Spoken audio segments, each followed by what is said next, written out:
Hello and welcome to chapter number 7, and today we want to talk about satellite testing. So what are the objectives of satellite testing? Well, the objectives are to perform a systems verification, to qualify your principal parameters, to verify your global concept, and also to improve your compatibility with reference standards, reference missions, reference cases. Lastly, the methodology and your logic integration is part of the objectives of your satellite spacecraft testing. The important items are usually the electrical architecture you want to test on. You want to determine operational margins due to an EMC test, temperatures, etc. You want to acquire and test the functions of your spacecraft. As in the previous section, the TMTC, your radio link you want to test and you provide and want to verify the functionality of the system. You also want to check on the performance of all your systems. So when you have a camera system, you want to make sure that it's actually giving you the quality of the images and research data you need for your mission. And you have several material and structures you want to test on, especially vibration and thermal tests on those materials. The critical testing involves the radioelectric testing for the RF tests with the installed structure, but also the RF axis. So for instance, is the satellite transmitting in the right direction where you're expecting it to be? But it also comprises the antenna compatibilities. Yeah? So if you have two ground stations, are they able to recognize each other and are they able to determine the signals being transmitted between the 2 points? You have electromagnetic testing, especially the EMC tests. You have equipment tests. Those are independent tests for all the different equipment you have, especially noise tests for your cabling. You want to, for instance, make sure that you don't have any interference coming from external sources into your equipment. And the satellite itself, of course, you want to check the complete onboard equipment, that everything is well tested before you put it up into space where it's out of your reach. And you want to test across different component layers. So you don't want to only test the satellite as a whole unit. The tests start much earlier on lower levels, like on unit or on assembly level. And besides the electrical tests, there are mechanical tests. So we have vibration tests, we have structure tests. So you want to check how is your system reacting to vibrations that might occur or will occur for sure during the launch of the satellite. Is your structure able to support everything? Yeah? Imagine you have long booms or any structures that are deployed. Is that all tested well and stays where it should be? You have acoustic tests because it is very loud during the rocket launch, also inside of the payload bay of your satellite base. So you want to make sure that all those really loud noises don't damage the satellite. That's why you do acoustic testing. You have shock tests, for instance, the at launch separation. So even when you reach space already, the satellite needs to be deployed in the orbit. And this is sometimes done by an explosive charge and is usually coming with shocks, either directly from your launch separation, but also when other satellites on a rideshare mission are deployed. And lastly, you have physical checks, for instance, on your gyros, on your mass, on your fuel. So you want to check that everything is within the margin where you want to have it. And center of gravity is a very important point to determine. So you want to know where is the center of gravity of your satellite, because this is later really important for your attitude control system. Let's look into the thermal testing and how we can have a subdivision of the thermal testing. So the thermal tests usually come in 4 different categories. You have the thermal cycle test, you have a thermal vacuum test, a thermal balance test, and a special test. So the special test is the easiest to handle here because this is just a specific test for this specific unit. So it's really hard to tell what is a general special test, but it really depends on what type of unit you have. Imagine you have a specific infrared cooler for your infrared camera. Then you, of course, want to determine that the thermal system also is stable for this cooler unit. This is a special test you do, besides all the other tests. Thermal cycle is to provide for the changes between eclipse and non-eclipse, so solar phase. So you have temperature changes, and you're going to have on a LEO mission a lot of temperature cycles you go through, and that's why you're going to cycle your units and your satellite a couple of cycles between minimum and maximum temperature to make sure that everything stays within the limits. You have a thermal vacuum test. So of course, in space we don't have we only have conduction and we only have heat radiation. So since there's no convection, no air that is helping us as on Earth to get rid of excess heat, we can only conduct within the satellite, and then we have to radiate it into space. And to simulate these conditions on Earth, we need the thermal vacuum test to remove all the oxygen or our medium that is used for the convection and only rely on radiation for the thermal vacuum test. Lastly, we have the thermal balance test, where you check under vacuum conditions, and we also see that here, vacuum or under ambient pressure, how the temperature is balancing within the satellite, within the certain units. Are you having hot spots? Are you having cold spots? And how do you balance the overall temperature? Because usually you would like to avoid great gradients within the satellite, so big temperature difference, because it's the stress of your structure. So on component and subsystem level, you would usually have thermal cycle and thermal vacuum test. Rather seldom you would have a thermal balance test, maybe on subsystem level, but usually a thermal balance is among the units, so between the units, not within one component unit.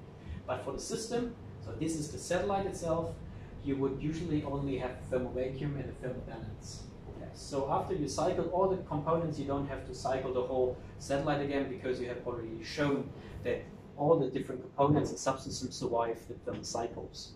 So you only go for thermal vacuum, thermal balance, and special tests. And then we have the different test techniques. So we have the qualification test and the acceptance test as different categories. So you want to qualify your model, for instance, but you also want to accept, you have the acceptance test that everything stays really within the limits. And this is also important for any reviews you might have with your satellite mission, with your stakeholders and so on. And well, we talked about the test restraints, and as for the test equipment, for the thermal cycle and thermal vacuum, you need heaters and eventually a deep space simulator, because you need to simulate space conditions and you need to simulate cold space. So even if you radiate heat out of your system, you need to be able to remove this radiated heat out of your test environment, as it would be in space. And as for the thermal balance, you also have now the influence of external heat sources, like the sun. Yeah, the sun is causing additional heat to be heat intake into your satellite, and you want to simulate this with the thermal balance, because this is an important influence on your whole system and how your thermal control system is balanced. You can also use an infrared test chamber or a space simulator for this. And here we see an example of a big space simulator with a satellite in there. We have some lamps to simulate sunlight and a big mirror to reflect that. And this whole chamber can be under vacuum conditions. Or a different model here, instead of having a big solar lamps, we use xenon solar simulator and also put it into a vacuum chamber. So we could use a cold blank space simulator, which are quite cheap for the test of single components. And it's very fast and easy to manage at that point. However, you can only you can only have homogeneous heat fluxes, or the ambient temperature is adjustable at this point. As for a solar simulator, you produce a high quality and realistic solar and vector environment, but it comes at very high cost on the other hand side. Another category are the infrared simulators by the use of quartz lamps, and with this you can simulate the highly dissipating heat loads into the system, but the radiation again is not homogeneous because you have many separate lamps, and the spectrum really depends on the lamp power you use there. So imagine you want to have the infrared energy from the sun, you want to simulate that. It's a very high density of energy there. So it's not so easy to have a homogeneous field there. Lastly, you can have the infrared simulator with a surface of patch heaters. So this is used to simulate a three-dimensional environment and a temperature-dependent heat load. Yeah? By using those patch heaters, you can introduce additional heat into the system, and you have the infrared simulator to have the external environment. This is a very complex test setup, and it needs a very precise test preparation in order to be successful there. As for the testing procedures, for the thermal test, we usually go for the vacuum environment. So we want to have extreme orbit temperatures to be simulated first. And we want to have the vacuum radiation. So this is to verify the thermal model. So usually you already have a model. You model the thermal system of your satellite and thermal behavior, and those tests are used to determine their behavior and to verify that your model is actually in sync with your reality, with certain conditions. And to use and to perform those vacuum tests, those thermal tests, you can use particular test facilities. Yeah? I mean, aside from the thermal test chambers we just saw, you can have electrical chambers, so an anechoic chamber for the radio frequency testing. Antennas could be tested in a compact test range to simulate far field conditions. We have mechanical test facilities for the vibration simulation, and on an electrodynamic table, and vertical, it's been a shaker, so-called, and of course the thermal simulation and the thermal test in a thermal vacuum chamber, thermal compartments, and so on. What are the important functions we want to test? Well, basically, in terms of the system, we want to test everything. We want to test our sensors. We have a great variety of sensors across our satellite. We want to test all of them. We want to test our inertial reference sensor.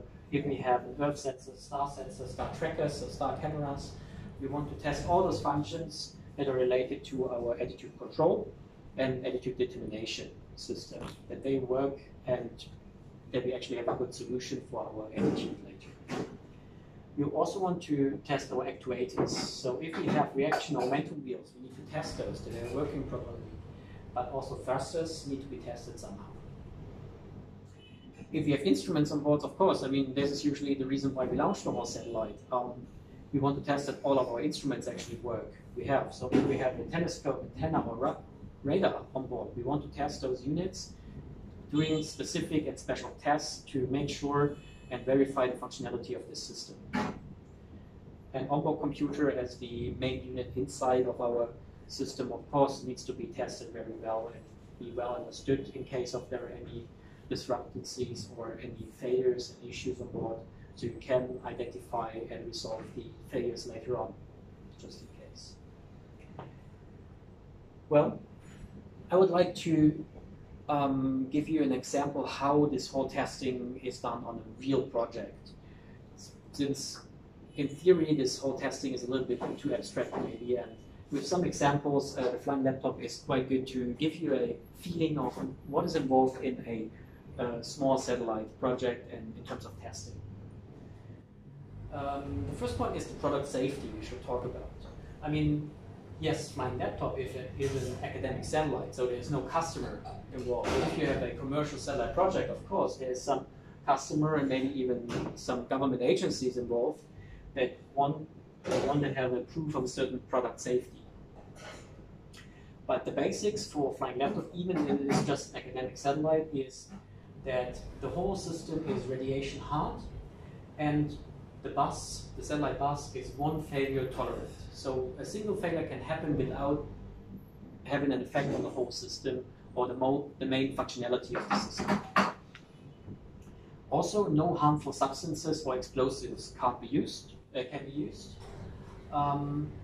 And the code of conduct of space debris mitigation and the is followed, and as well as the frequency coordination with the ITU. For the space debris mitigation, the code of conduct, we see here a graph. So it basically requires your satellite to re-entry after 25 years of your mission, your elapsed mission, to avoid space junk or space debris. And there was done some simulations. So this is the graph for a 600 kilometers orbit without a deorbit mechanism and with an E-orbit mechanism. So you can see that it takes much less time to re-entry the Earth atmosphere if you have a deorbit mechanism like this one, which is basically a big sail that increases the drag of the residual atmosphere with the residual atmosphere. And the last point for the product safety is training and reviews with experts from industry to ensure that all the mission is on track if you don't have this knowledge in-house. For all those testings, you need infrastructure. Yeah? We talked about the thermal test, you need a thermal vacuum chamber. The integration to really assure your cleanliness should be done in a clean room, in a clean environment.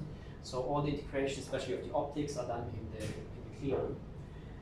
We have a ground station for the compatibility tests and the operations tests. And of course, for all the environmental tests, they need to be done in different environmental simulators. The first test is the system simulation of flying laptop. So in order to do the system simulation, so how will the satellite behave in general as a unit, we use a hybrid testbed with a software model of flying laptop. So we have the simulator in different inputs and outputs and a kernel, and then you have equipment models. So you have models of your equipment in your spacecraft simulator, and all those models are connected to the actual onboard computer. The actual onboard computer or engineer model of the onboard computer, which is then connected to your telemetry, telecommand front end, and your power and your control PC. And the simulator is used to simulate the space environment. We simulate all the components as a model in the space environment, but we use the onboard computer in the loop to actually react to the actual systems. And also the simulation of the I/O board and the data and power lines are implemented within the system. And even the payload modules are as dummy models within the system, so you can control the system somehow and see the behavior. There's an additional one where we have our I/O board also in hardware in the system.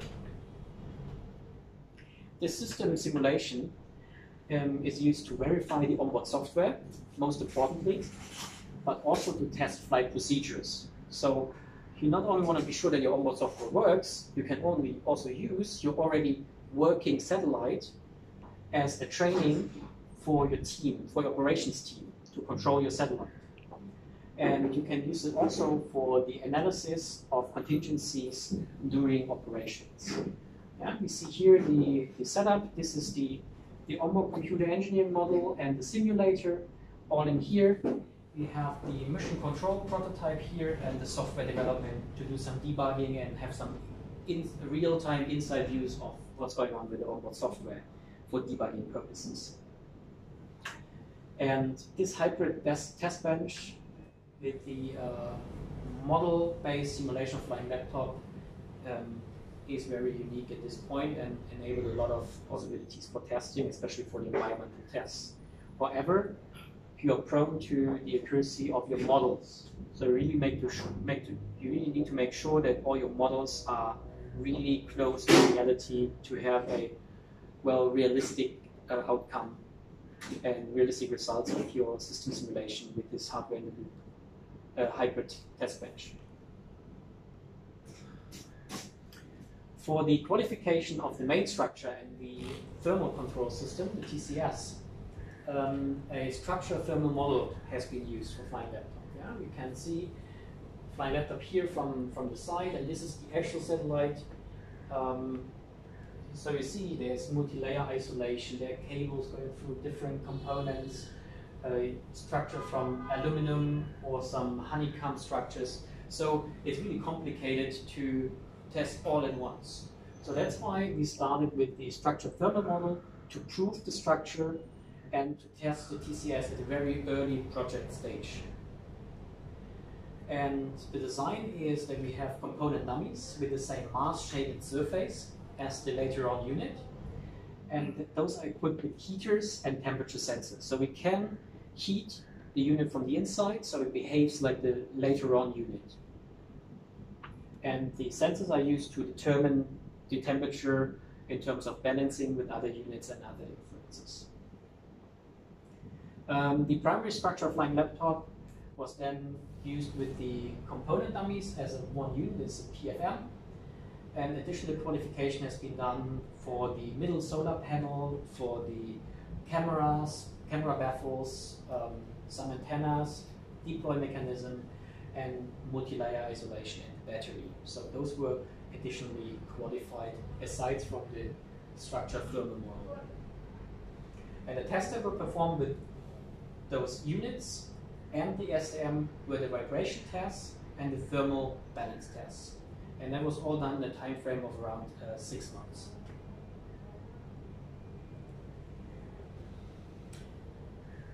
Furthermore, at the same time, the FLETSAT test was performed. So the FLETSAT test is used to check the compatibility of all components under nominal electrical conditions. So you connect all the units you have to the actual engineering model harness of your satellite. But all the units are just on a flat table. So you don't integrate into your system, you just put it on your workbench. You have all the components here, and you connect them with each other and test if they are working and communicating with each other. Yeah, you can use that for the command and control with the ground equipment. And you start with the engineering model components, and you end with the flight model, model components at the end. And as we said, everything is done before integration, because when you detect any failures, any problems here at this point, you still can access and you can replace those units or cables or whatsoever you find there. Once it is integrated in the satellite, it's really complicated to do that.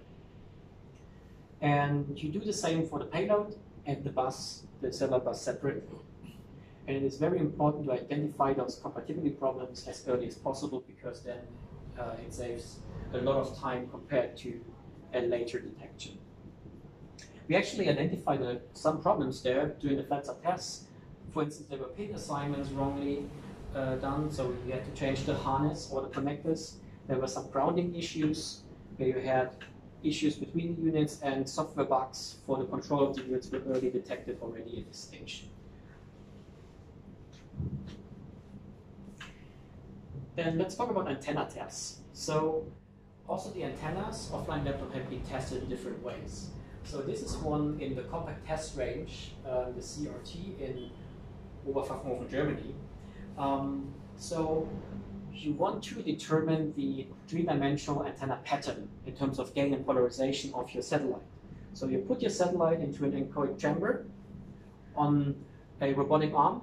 So this is actually the first time that flying laptop was flying. And you have two mirrors, one mirror here and one mirror there, and a test check up there with a test antenna to communicate via those two mirrors with the satellite. And the compact test range is used to simulate far field conditions, although you're still in the near field.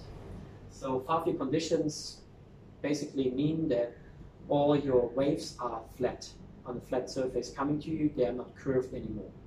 So as you would, those are the conditions the satellite would see when it is in space, and not just in your testing area where it's really close to your test antenna.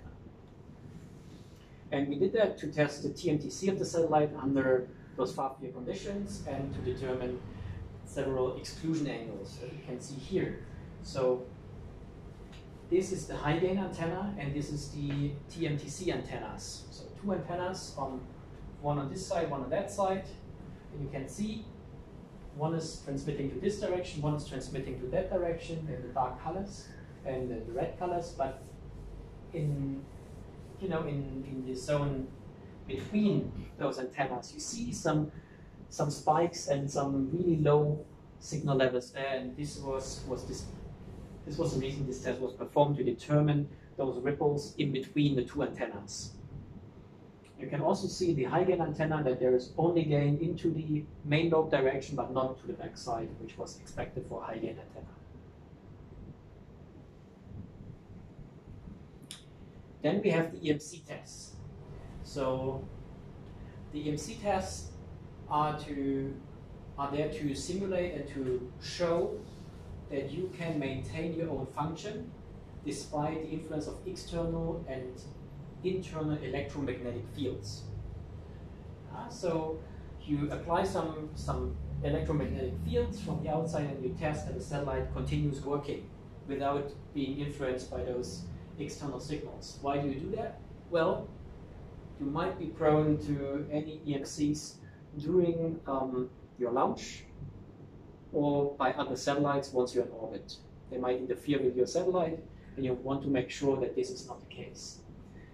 And you also want the proof of conformance to not interfere with the launcher or the prime satellite in terms of the rideshare mission. So it also is vice versa, that you are not introducing any electromagnetic fields that might interfere with other players in your surrounding. Generally, there are 4 cases that we tested during the EMC. So you check for galvanic coupling, so you check the conductive path. So is there any EMCs that go through the cables inside of the satellite? You have the capacitive coupling with electromagnetic fields.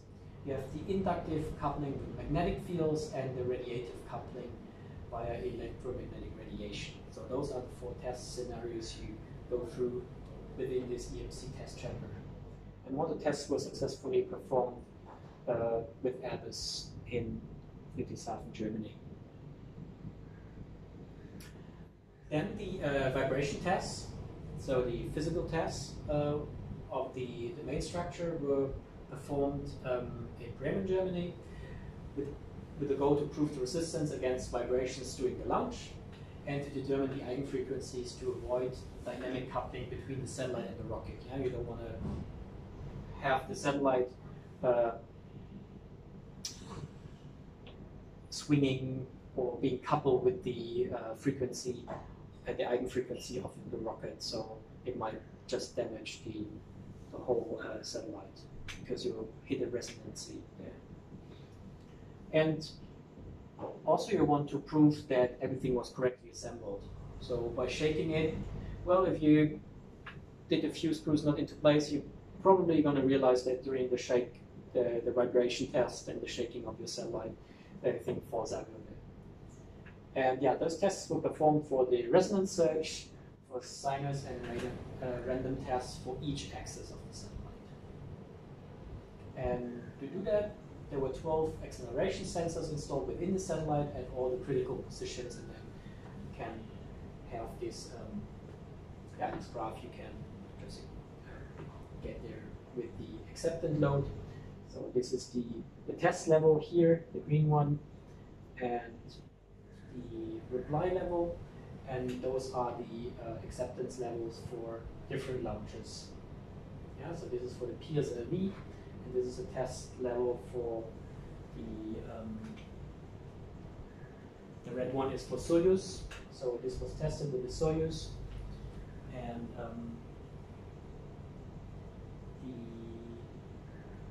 this is the PSLV. Sorry, this is PSLV, this is Soyuz, and the other one is the Soyuz qualification level. Okay, so they have different for the qualification. This is the qualification you need to show, but these are the actual ones there. Then in terms of environmental testing, more of flying laptop, the thermal balance and thermal vacuum tests were performed, which you already know.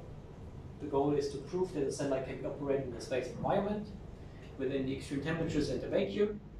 And we simulated the operation cycles during eclipse and sun phase, but also during different operation modes. Yeah? You might have an idle mode where the satellite is not doing much, so it's not generating so much internal heat. Whereas if you go for the payload operation, there might be more excess heat at different points, and you want to verify that your thermal control system is able to cope with those influences. And of course, one very important goal was to verify the thermal model through reference measurements. So since we have a thermal model already done in some software, you want to verify that your software model is in sync with the reality, and that's why you use this test also. So here we put the satellite into the vacuum chamber. So we have the satellite here, and we have the thermal solar panels in front. So thermal simulators to simulate heat coming in towards the heat or cold coming towards the satellite and the solar panels. Same goes for the star trackers. And everything is in a shroud within the test facilities. Yeah, you can see the flying laptop was lifted into this thermal vacuum chamber and this simulator. 2 tests were performed, one with undeployed and one with deployed solar panels, because those are the different conditions you had to test for. And then you would go through the thermal balance and the thermal vacuum test here.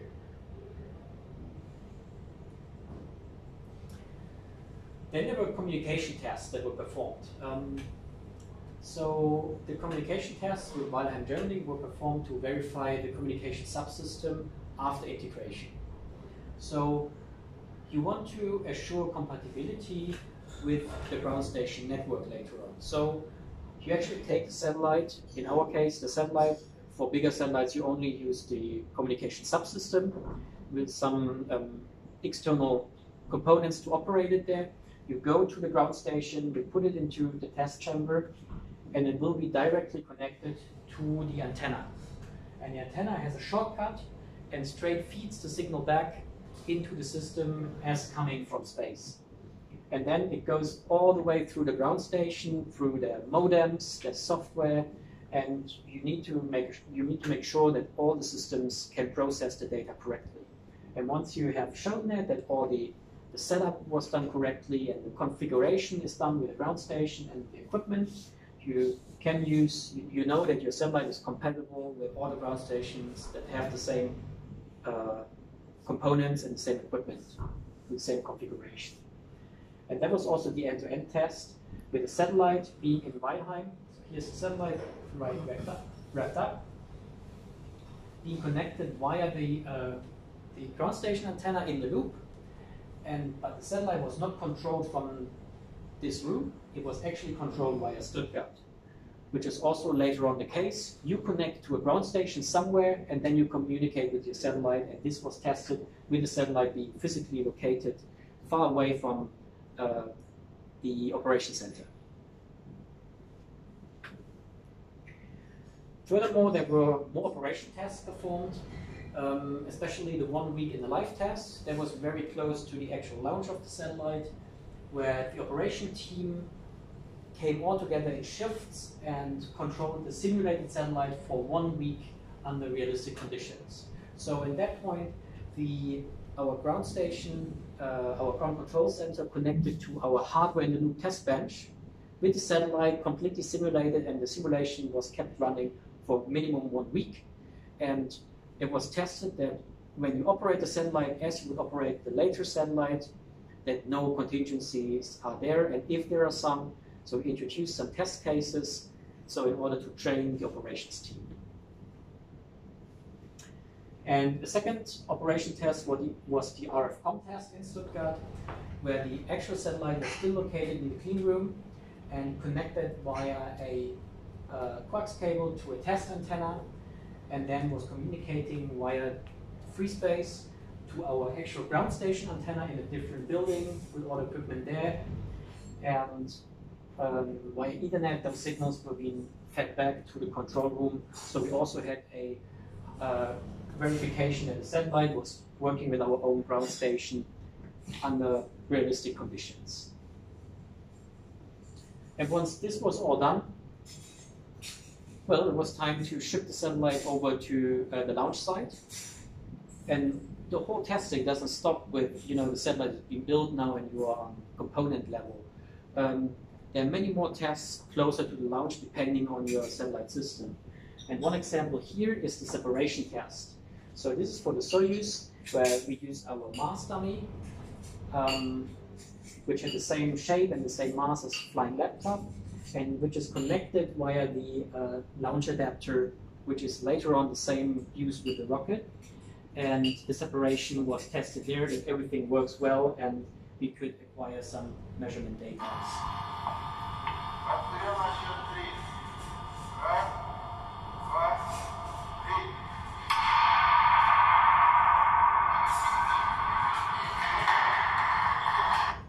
You can see there that the satellite is connected to the launch adapter and is being pulled away from the counter, away from the satellite on Earth. And then with explosive loads, some bolts are flown away, and then with a spring mechanism, it's being pushed away into space. And we use this to get the peak data for our satellite and also to determine the velocity that the satellite is going away from the launch adapter. Lastly, there were some fit checks to be done, mechanical and electrical fit checks. So there were some tests performed if the satellite would actually fit into the launcher bay for a rideshare mission. So the clearances are all there to the other satellites. This is the mechanical fit check, but also the electrical fit check. You can see here. In our case, we had to charge the satellite even once it was already installed inside of the Soyuz rocket. So in the morning of the day of launch, we connected lastly our battery chargers to our satellite to charge the batteries before putting it into space. And there's a bunker right below the launch tower of the Soyuz where we connected our charger and tested the connection all the way through the rocket umbilical cable, as can be seen here, on top of the launch tower here where it will connect to the satellite and all the cabling is correct. And of course, some final checkout was performed in Baikonur, where you have the final tests, especially software tests, and the last verification before you send it up in space. That's it to satellite testing. Thank you very much for your attention.